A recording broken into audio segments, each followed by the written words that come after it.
शानदार प्रस्तुति।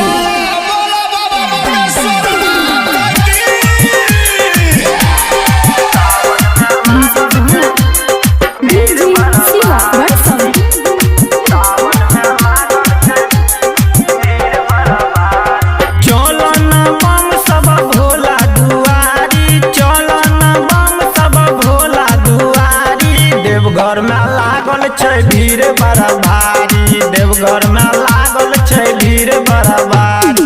बाबा के नगरी खुलल छै केवारी, बाबा के नगरी खुलल छै केवारी। चलो न देवघर भोला दुआरी, सावन में लागल छै भीड़ बड़ा भारी।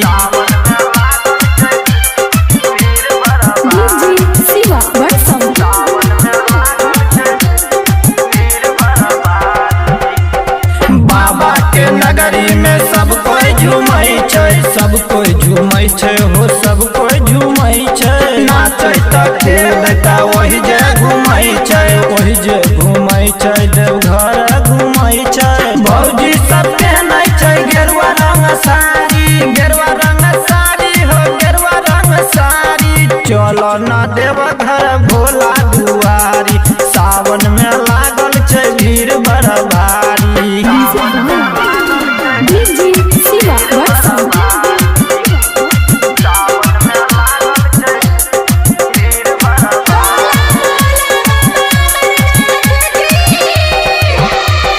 प्रमोदा पीर से जला उठलकै, जला उठलकै हो, जला उठलकै।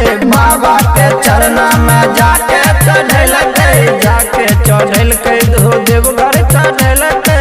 जय वीरा जन छियै बड़का पुजारी, बड़का पुजारी हो, भोला के पुजारी। चलो न देवघर भोला दुआरी, सावन में लागल छै भीड़ बड़ा भारी। बाबा के नगरी खुलल छै केवारी, बाबा के नगरी खुलल छै केवारी। सावन में लागल छै भीड़ बड़ा भारी, देवघर में लागल छै भीड़ बड़ा भारी।